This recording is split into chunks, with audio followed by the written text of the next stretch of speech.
Good evening to all. आज हम बात करते हैं एक इम्पॉर्टेंट टॉपिक पे जिसकी आप सभी को बहुत ज़्यादा ज़रूरत पड़ने वाली है।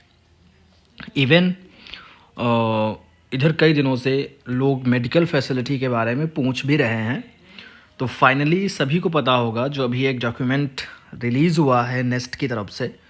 उसमें बहुत सारी चीज़ें आपकी ट्रांसफ़र पॉलिसी से रिलेटेड, ग्रुप स्कीम से, जो आपका इंश्योरेंस है उससे रिलेटेड, हाउस सिस्टम से रिलेटेड तमाम जानकारी उसमें दी गई हैं जो आपके लिए काफ़ी महत्वपूर्ण हैं। उसी में आपके मेडिकल फैसिलिटी से रिलेटेड जानकारी दी गई है कि आप सभी को जितने भी नेस्ट के एम्प्लॉयज़ हैं, जो भी आपके या आपके डिपेंडेंट पे जो पैसा मेडिकल ट्रीटमेंट पे खर्च होता है वो पूरा रियम्बर्स होगा। पूरा क्या, इसको ऐसे कह सकते हैं कि जो भी एक नॉर्म्स होते हैं अप्लीकेबल, उनके अकॉर्डिंग उन रेट से आपको रियम्बर्स हो जाएगा। तो इसमें बारीकियों समझने की बात यह है, बहुत सारी बारीकियां हैं इसमें कि जैसे सेल्फ तो आप हैं ही, आपके ऊपर जो भी पैसा खर्च होता है इलाज में या कुछ भी आप कराते हैं तो वो तो वापस होगा ही होगा। प्लस फैमिली मेम्बर्स जो भी आपके हैं या डिपेंडेंट जो भी हैं वो भी सब कवर इसमें किए जाएंगे। तो क्या क्या उनके नॉर्म्स एंड कंडीशंस हैं, किस रेट से पैसा रियम्बर्स होगा, क्या प्रोसीजर है, क्या हमें करना पड़ेगा, तमाम महत्वपूर्ण जानकारियां हैं जो आपको इस वीडियो में मिलेंगी। तो जैसा कि आप लोग स्क्रीन पर देख रहे होंगे, स्क्रीन पर national education society for tribal students new Delhi लिखा है, फिर लिखा है नेस्ट मेडिकल अटेंडेंस रूल्स 2024। तो इसमें इन्होंने पहले तो डिस्क्राइब किया है कि ये जो रूल्स हैं, जैसे लिखा है टाइटल एंड कमेंसमेंट, तो इसकी अगर हम बात कर लें मोटी मोटी तो these rules will be called the nest medical attendance rules 2024।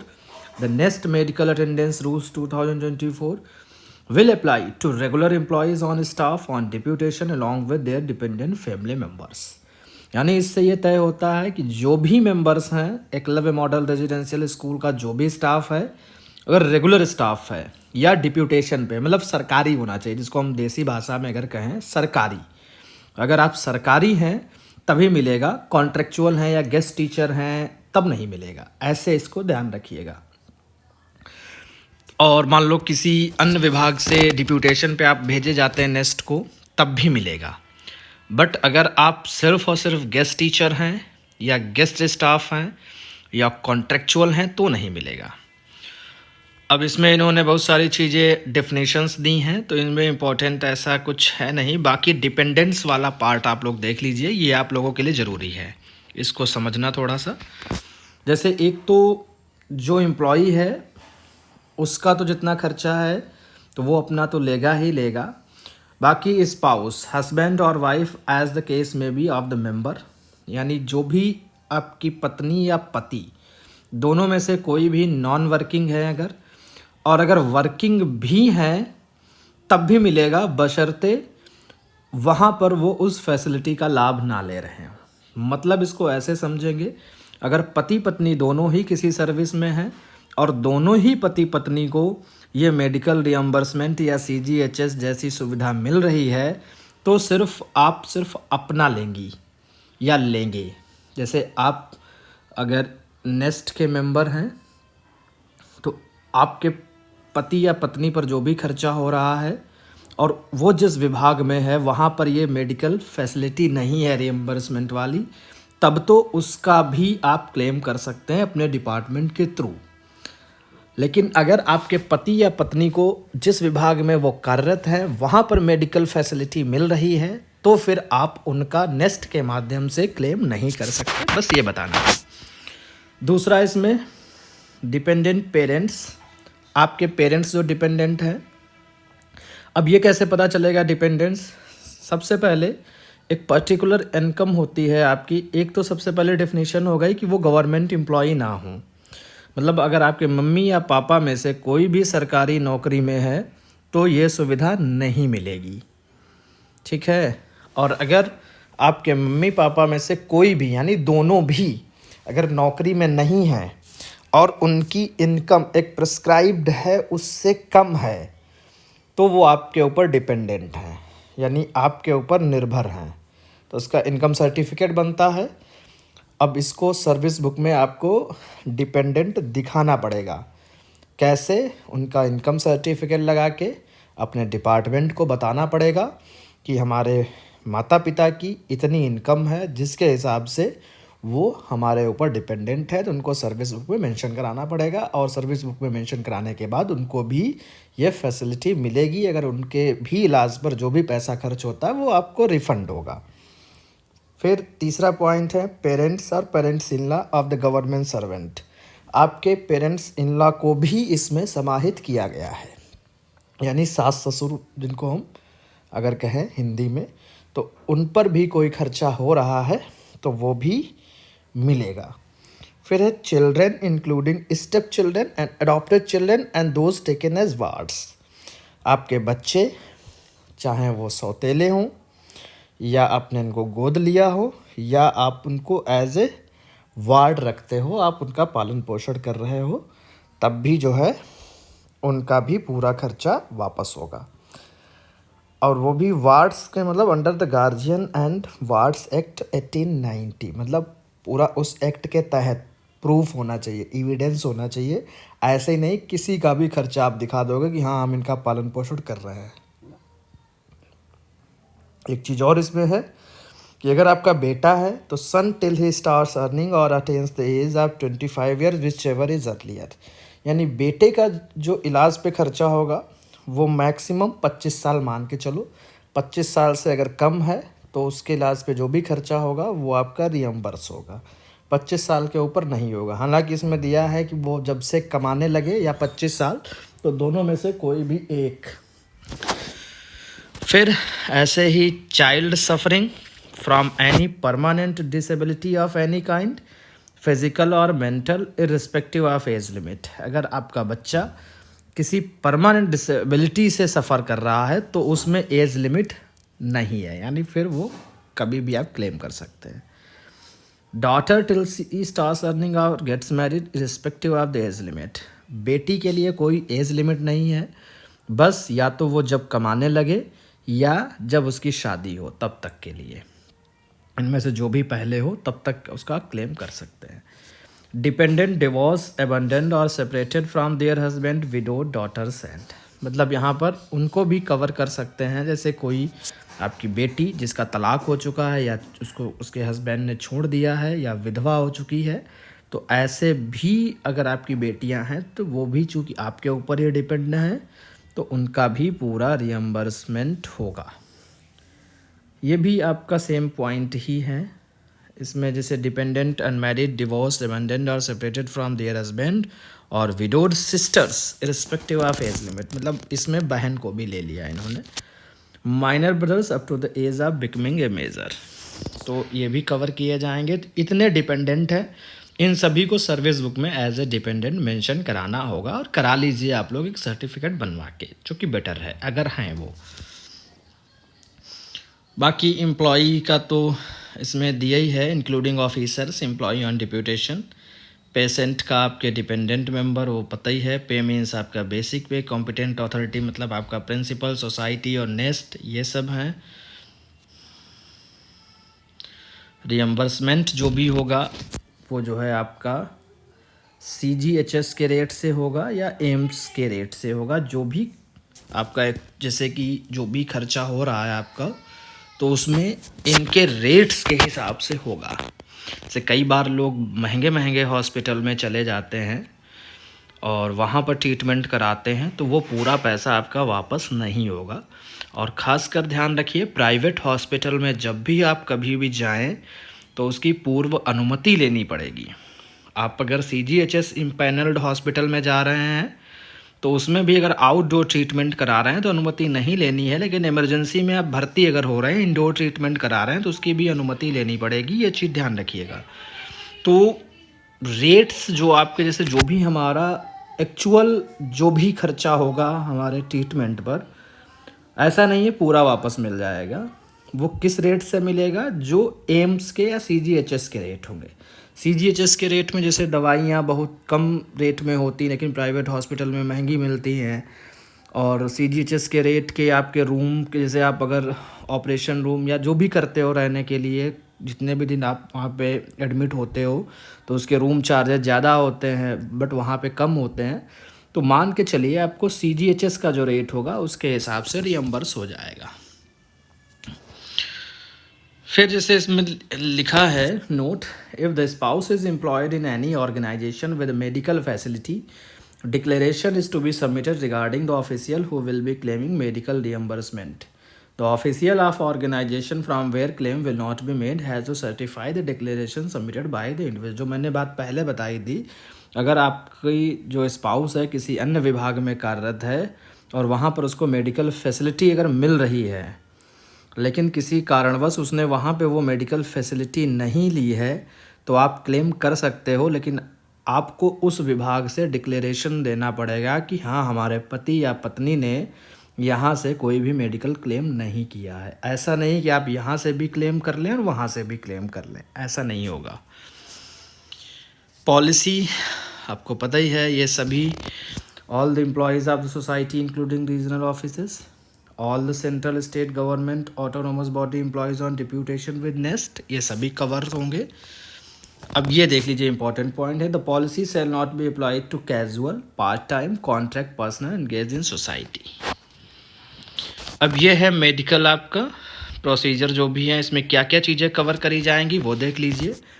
एक तो indoor treatment, outdoor treatment taken from allopathy, homeopathy, Ayurvedic, यूनानी एंड सिद्ध सिस्टम ऑफ ट्रीटमेंट। अगर इसमें कोई भी आप इलाज करा रहे हो, ट्रीटमेंट करा रहे हो, तो पैसा रियम्बर्स होगा।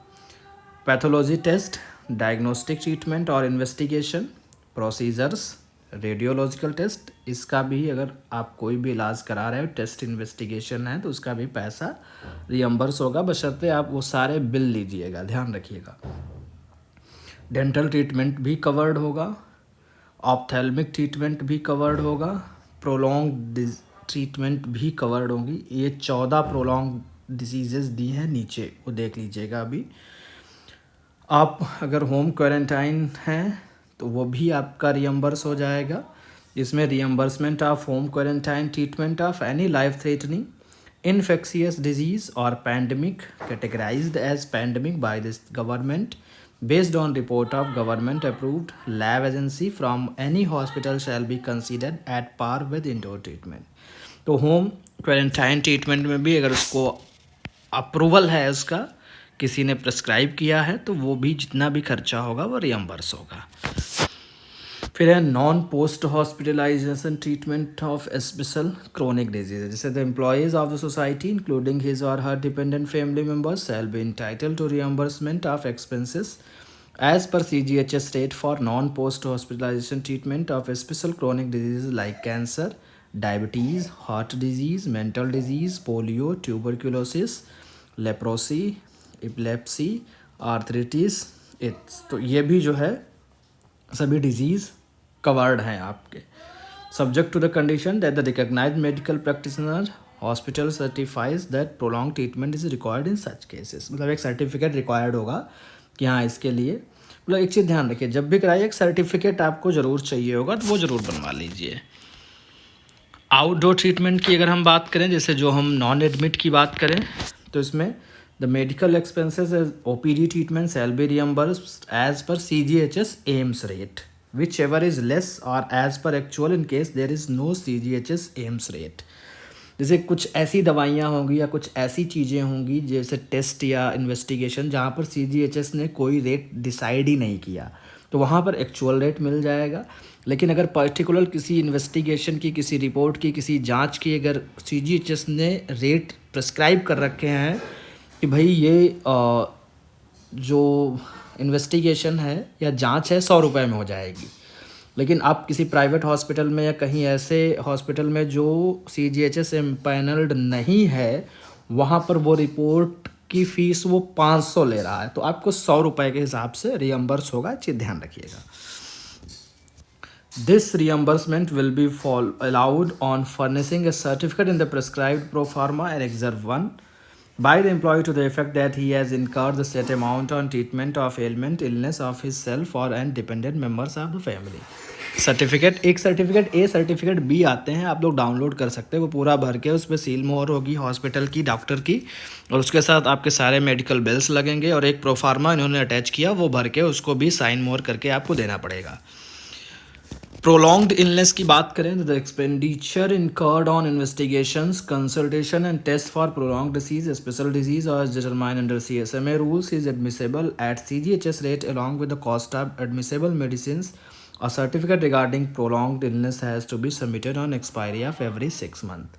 मान लो आपकी कोई ऐसी बीमारी है, लंबी बीमारी है जो जड़ से ख़त्म ऐसे नहीं हो रही, उसका लंबा इलाज चलेगा, तो हर 6 महीने बाद आपको वो बिल सारे सबमिट करते रहने हैं। और यहाँ पर भी मैं ध्यान एक बताने वाली चीज़ है कि जब आपका इंडोर ट्रीटमेंट होगा, जैसे आप एडमिट होकर करा रहे हो, तो जब आप डिस्चार्ज होंगे उसके 3 महीने के अंदर सारे बिल वाउचर सब कुछ क्लेम आपको अपने स्कूल प्रिंसिपल को सबमिट करना होगा। ये नहीं कि हम 3 महीने के बाद, 6 महीने, 1 साल बाद करते तो फिर वो नहीं रियम्बर्स होगा। इसलिए बेटर है कि तुरंत डिस्चार्ज होने के बाद अपने सारे रियम्बर्समेंट के बिल प्रोड्यूस कर दे टाइमली, वेट ना करें। और एडमिट होने से पहले भी आपको परमिशन लेनी पड़ेगी। विदाउट परमिशन अगर आप एडमिट होंगे तो उसमें दिक्कत आएगी, वो आपका रियम्बर्स नहीं होगा। और इमरजेंसी में अगर आप, जैसे मान लो कि कोई ऐसी बीमारी है या कुछ ऐसा हो गया हमारे साथ कि हम परमिशन नहीं ले पा रहे हैं, इमरजेंसी में एडमिट होना है, तो इमरजेंसी सर्टिफिकेट आपको हॉस्पिटल से बनवाना पड़ेगा कि वो प्रूव करके देंगे कि भाई आपातकालीन स्थिति में ये इंटीमेट नहीं कर पाए, इसलिए इनको एडमिट होना पड़ा। अगर ऐसा ना होता तो इनकी जान भी जा सकती थी। तो ये सारी चीज़ें हैं, इनको करके रखिएगा आप लोग।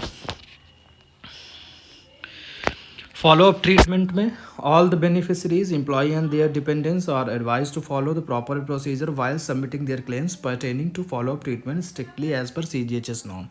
फॉलोअप ट्रीटमेंट का भी पूरा पैसा रियम्बर्स, जैसे कि हम एडमिट हुए, एडमिट होने के बाद फिर कुछ फॉलोअप के लिए हमें जाना पड़ता है, तो उसमें भी कुछ मेडिसिन वगैरह कुछ चीज़ें हम लेते हैं, तो वो भी पूरा आपका रियम्बर्स हो जाएगा। डे केयर प्रोसीजर, जैसे डे केयर प्रोसीजर, इसमें भी आपका जो भी खर्चा होगा तो वो आपको पूरा रियम्बर्स होगा।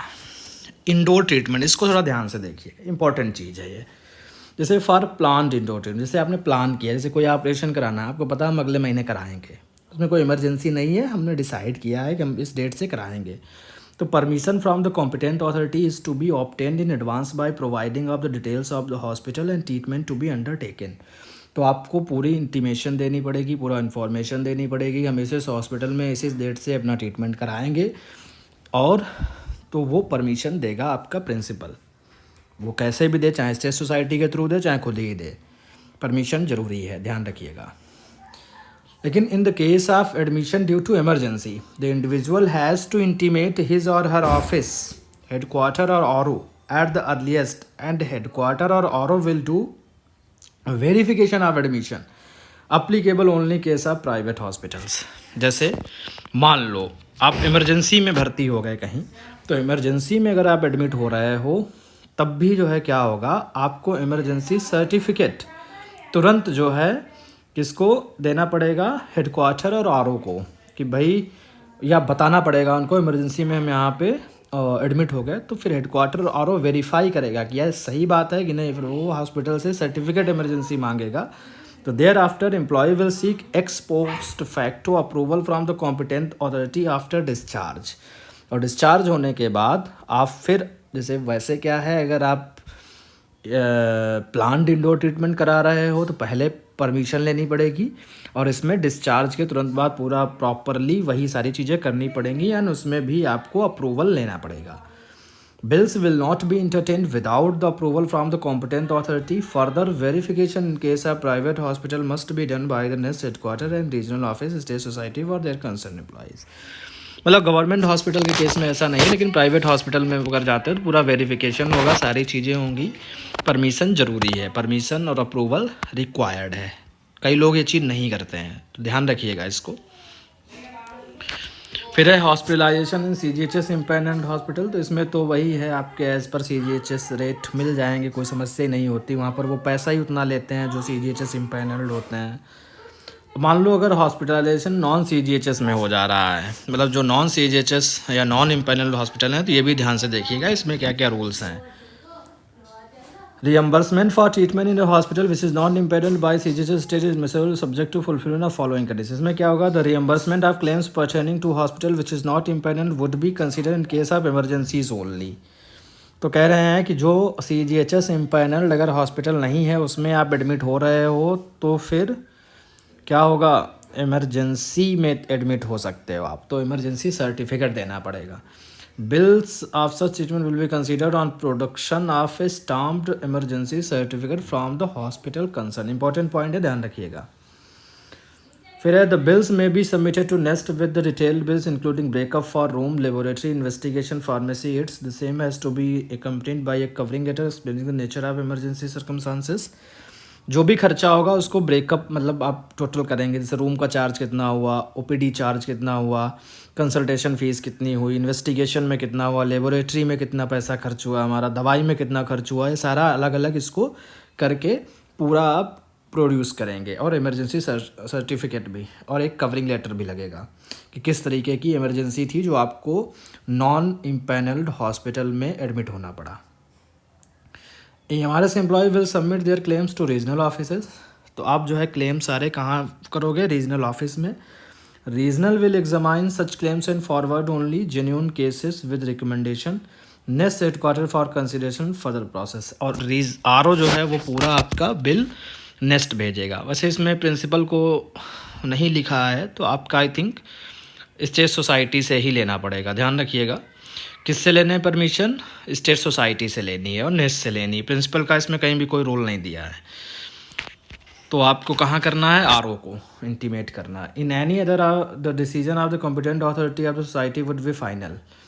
No reimbursement shall be made for expenditure incurred on vitamins, calcium, nutritional supplements etc except when prescribed certificate by the doctor to the effect that such items are absolutely necessary for treatment of a specific disease, for restoration, for normal health, cure of disease, or mentioned or prescription that these medicines are for therapeutic use।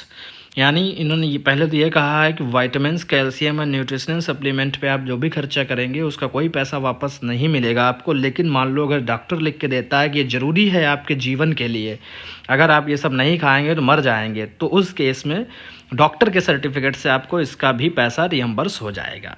इस line का मतलब ये है। और जब आप travel करेंगे तो उसका भी पैसा आपको गवर्नमेंट ऑफ इंडिया के जो नॉर्म्स हैं उसके हिसाब से मिल जाएगा। Reimbursement of life saving drugs imported from abroad. तो इसमें यही लिखा है इस पैराग्राफ में, अगर आप कोई भी दवाई बाहर से मंगाते हो जो यहाँ अवेलेबल नहीं है तो उसका पैसा भी मिलेगा आपको, बशर्ते उसका दूसरा फार्मूला अवेलेबल नहीं होना चाहिए यहाँ। अगर वो जो दवाई आपको चाहिए उसका दूसरा फार्मूला यहाँ पे अवेलेबल है तो वो रियम्बर्स नहीं होगा। Day care treatment where the patient is admitted and discharge on the same date is included in IPD treatment.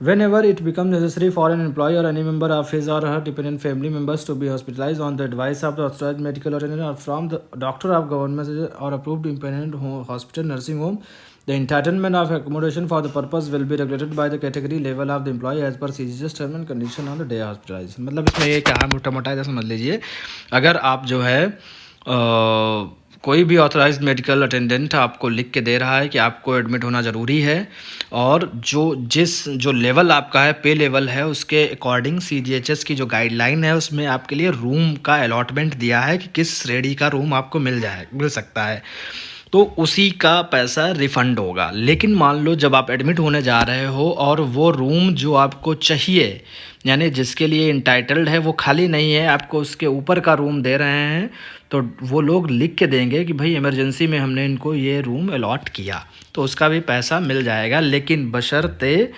जब आप जिस श्रेणी का इंटाइटल्ड कर रहे हैं वो जब खाली हो तो आपको उसमें शिफ्ट किया जाएगा। द कंसर्न हॉस्पिटल, वही सारी चीज़ें हैं। सर्टिफाइड इन राइटिंग जो मैंने बताया है, इसमें सही ये वही सारी चीज़ें दी हैं। नोट में in case of consultation resulting in hospitalization the consultant fees will be reimbursed as per CGHS rate. Consultation fees भी CGHS के रेट से ही वापस होगी। जैसे मान लो CGHS ने डिस्क्राइब किया है कंसल्टेशन फ़ीस 100 रुपये 50 रुपये, लेकिन आपका डॉक्टर 1000 2000 ले रहा है, तो वो नहीं होगा। In case of hospitalization, indoor treatment in government hospital, private hospital recognized by GOI, the entitlement of the nest employees for accommodation in hospital will be regulated as per the order of GOI। ये तो वही सारी चीज़ें हैं regulation का। यहाँ पर ये भी कोई इम्पोर्टेंट बात नहीं है। बाकी ये इतनी चीज़ें आपको रिफ़ंड होगी। एकोमोडेशन चार्जेस में ICU charges, anaesthetic charges, operation charges, monitoring charges, operation theatre charges, cost of drugs and disposal, surgical sundries, physiotherapy charges and charges towards pathological, bacteriological, radiological, other method of examination for the purpose of diagnosis available in the hospital shall be allowed as per CGHS rate।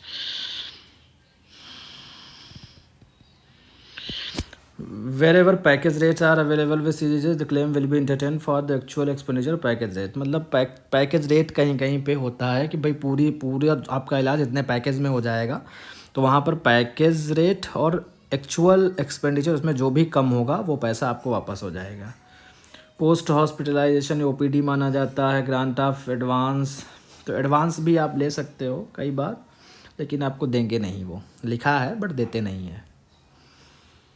Procedure for reimbursement, the procedure आपके जो भी है GOI norms पढ़ लीजिएगा, मैंने वैसे बता दिया है आपको।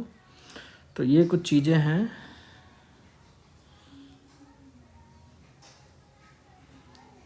अब इसमें लगभग ख़त्म हो चुका है आपका, बाकी हम बता दे रहे हैं स्टेप क्या है। नीचे ये आपको फॉर्म भरना होगा, ये देख लीजिएगा, ये फॉर्म है। Name of the medical card holder, आपका नाम पड़ेगा। मेडिकल कार्ड नंबर अभी आपका कुछ होगा नहीं, छोड़ दीजिएगा। बेसिक पे भर लीजिएगा अपना। फुल एड्रेस स्कूल का भरिएगा।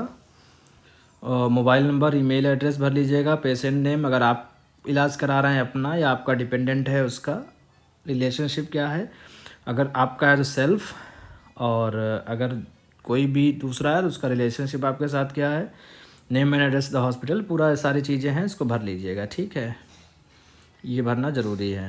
ये डिक्लेरेशन फॉर्म आपका होगा, ब्रेकअप करके भरिएगा। ये हैं प्रोलॉन्ग्ड डिजीज़ेज़ आपकी, जो ऊपर मैंने बताई थी। हार्ट एलिमेंट, डायबिटीज़, पैरालिसिस, ये सब पढ़ लीजिएगा, दिया है। अब हम बात करते हैं प्रोसीजर क्या है, आपको कैसे करेंगे। सबसे बड़ी समस्या ये आती है कि जैसे जब आप एडमिट होने जा रहे हो, आपको पता है प्लान्ड है आपका एक में, जैसे अभी 2-3 मेरे पास फ़ोन आए थे कि सर मुझे जनवरी में अपना ऑपरेशन कराना है, या मम्मी को एडमिट कराना है, या क्या कराना है। तो उसमें आप अपनी सोसाइटी को एक लेटर लिखिए, लेटर इंटीमेशन उनको दीजिए कि सर मतलब मेरी ये बीमारी है या ये मेरा ऑपरेशन होना है, जिसको मैं इस मंथ में इस हॉस्पिटल में कराने की सोच रहा हूँ मेरा, तो मुझे परमिशन दी जाए। आप परमिशन ले लीजिएगा। जैसे परमिशन आ जाएगी, थोड़ा प्रयास करना पड़ेगा आपको, फिर आप हॉस्पिटल में एडमिट हो जाएंगे। कोशिश यही करिए CGHS इम्पैनल्ड हॉस्पिटल में एडमिट होइए। जैसे जहाँ आप वर्किंग है देख लीजिए वहीं आसपास कोई ऐसा हॉस्पिटल हो। लेकिन अगर आपको लगता है नहीं आप अपने होम टाउन में करा सकते हैं, तो वहाँ पर देख लीजिए जो CGHS इम्पैनल्ड हॉस्पिटल हो, वहाँ पर एडमिट हो जाइए। और प्राइवेट में अगर कोई कराना चाहते हैं, कोई आपका स्पेसिफिक डॉक्टर है उसी से कराना है, तो वहाँ पर फिर आप जो है उसको पूरा उसकी भी इंफॉर्मेशन देनी पड़ेगी। वो वेरीफाई करेंगे उसको, क्योंकि वो नॉन इम्पैनल्ड है, तब भी वो वेरीफाई करेंगे आपके RO वाले, सोसाइटी वाले, कि हाँ ये सही बात है कि नहीं है। तो जब आप फिर अपना इलाज शुरू करा दीजिए। मान लो आपको इमरजेंसी में एडमिट होना है, तो इमरजेंसी में एडमिट होते ही तुरंत एडमिट हो जाइए। वहाँ से इमरजेंसी सर्टिफिकेट डॉक्टर से बनवा करके सोसाइटी को भेज दीजिए तुरंत, ठीक है, ध्यान रखिएगा। या इंटीमेशन दे दीजिए। मान लो आप उस समय नहीं कर सकते, भाई मान लो मेरी ही तबीयत ख़राब है, आप ही अगर वर्किंग है तो आप ही वहाँ पे एडमिट हो गए, तो फिर कैसे करेंगे ये। तो उस केस में उसी को इमरजेंसी बोला गया। तो जब आप डिस्चार्ज होंगे तब दे दीजिएगा। मतलब सारी चीज़ें हैं। जैसे क्वेश्चन ये भी आएगा कि मान लो हम एडमिट हो गए, हमारी तबीयत ही नहीं सही है, तो हम कैसे इंटीमेट करेंगे। तो उस केस में आप जैसे ही डिस्चार्ज होइए तुरंत इंटीमेशन दीजिएगा, इमरजेंसी सर्टिफिकेट डॉक्टर से बनवाइएगा, कर लीजिएगा, ठीक है। और बाकी अगर प्लान्ड है तो प्लान्ड में तो हो ही जाएगा। फिर सारे बिल बाउचर्स उनको रखिए। Certificate A, certificate B website पे पड़ा है, आप गूगल करेंगे मिल जाएगा आपको। रियम्बर्समेंट का उसको भर लीजिए, वो साइन करा लीजिए। सारे बिल साइन करा के और जैसे ही डिस्चार्ज होइएगा तुरंत अपनी सोसाइटी को सारे बिल पुटअप कर दीजिए, अपनी पूरी फाइल, आपका रियम्बर्स हो जाएगा, कोई समस्या नहीं है। डिपेंडेंट के बारे में मैंने पहले ही बता दिया है। तो ये सारी चीज़ें हैं। आप अगर आउटडोर ट्रीटमेंट करा रहे हैं तो आउटडोर ट्रीटमेंट में 6 महीने तक का है। जैसे जब आप 6 महीने हो जाएं तो 6 महीने के अंदर मतलब 5 महीने के बिल हो गए, 5 महीने के सारे बिल अपने इकट्ठा करके प्रोड्यूस कर दीजिए। मान लो परमानेंट दवाई चल रही है तो हर ऐसे 5-5 महीने में आप सबमिट करते रहिए। बाकी कुछ पूछना पूछ सकते हैं, वेलकम है आपका, क्योंकि बहुत से लोग जानना चाहते थे इसके बारे में, तो मैंने सोचा एक वीडियो बना दिया जाए। आपकी कोई समस्या हो आप मुझे फ़ोन कर भी है, मैं दे रहा हूँ, आप लोग लिख लीजिएगा 9451940747, ये मेरा नंबर है, ध्यान रखिएगा। बाकी कुछ पूछना हो पूछ सकते हैं। मिलते हैं नेक्स्ट।